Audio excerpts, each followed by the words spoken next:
আজকাল কম বেশি আমরা সবাই কিন্তু হেলদি অপশানস খুঁজি, কি ব্রেকফাস্ট কি লাঞ্চ কি ডিনার। আজকে তারই সংযোজন ব্রেকফাস্টের জন্য একটা দারুণ হেলদি ওটসের রেসিপি। নমস্কার, কুইজিনিয়া চ্যানেলের পক্ষ থেকে সকলকে জানাই সাদর আমন্ত্রণ। আমাদের সবার চ্যানেল কুইজিনিয়াকে সাবস্ক্রাইব করে পাশে থাকা বেল বাটন আর অল আইকন প্রেস করে রাখলেই সব নতুন ভিডিও নোটিফিকেশন আপলোড হওয়া মাত্র আপনাদের কাছে পৌঁছে যাবে।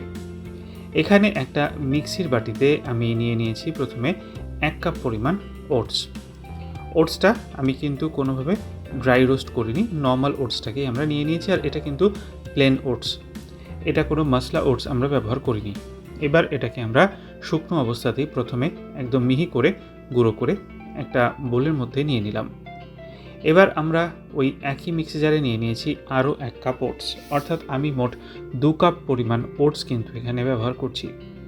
এই ওটসটাকেও আমরা একই পদ্ধতিতে একদম মিহি করে গুঁড়ো করে নেব। এটাকেও আমরা যার বাটির মধ্যে ঢেলে নিলাম।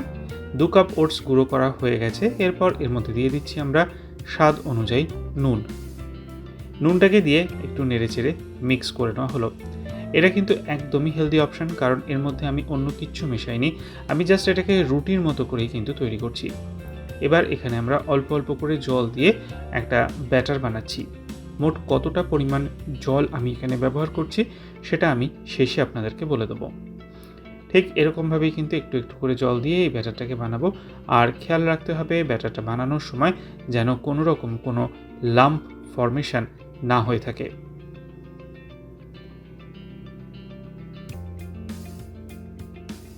হেলদি অপশান হিসেবে এই রেসিপিটা কিন্তু দুর্দান্ত। যে কোনো আমিষ নিরামিষ পদের সাথে যেমন এটা ভালো লাগে, সেরকমই একটু সসের সাথেও কিন্তু এটা খুবই সুন্দর লাগে। আরও কিছুটা জল এখানে আমরা দিয়ে দিলাম, দিয়ে এটাকে আমরা মিশিয়ে নিচ্ছি।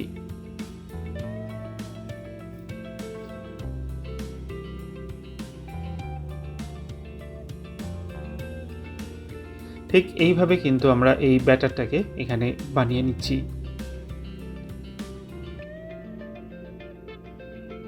টোটাল আমি এখানে কিন্তু 1.5 কাপ পরিমাণ জল ব্যবহার করলাম, অর্থাৎ যে কাপ মেপে আমি 2 কাপ পরিমাণ ওটস নিয়েছি সেই সেম কাপে আমি 1.5 কাপ জল কিন্তু এখানে ব্যবহার করলাম, অর্থাৎ প্রতি 1 কাপ ওটসের জন্য 1.25 কাপ পরিমাণ জল।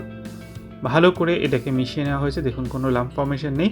আর ঠিক এরকম স্মুথ ব্যাটার কিন্তু আমাদের এখানে তৈরি হয়ে গেছে। এবার আমরা এটাকে বানিয়ে ফেলবো।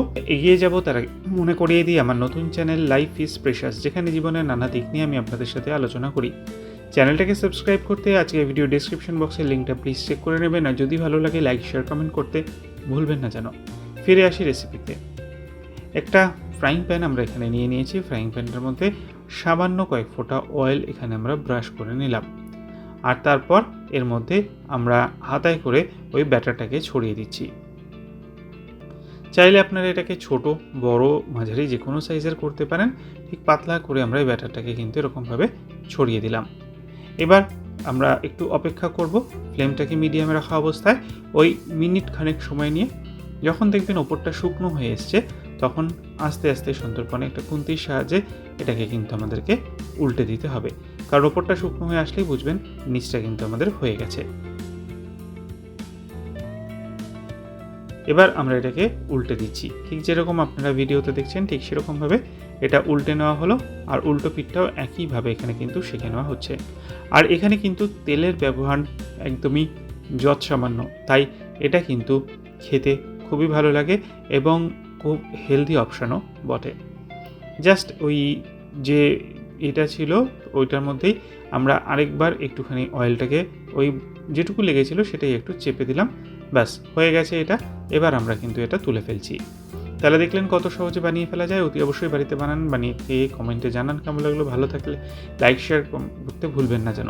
যারা এখনও চ্যানেল কুইজিনেকে সাবস্ক্রাইব করেননি অনুরোধ করবো চ্যানেলটাকে সাবস্ক্রাইব করে এই পরিবারের সদস্য হয়ে যাওয়ার জন্য। সবাই ভালো থাকবেন, সুস্থ থাকবেন, নমস্কার।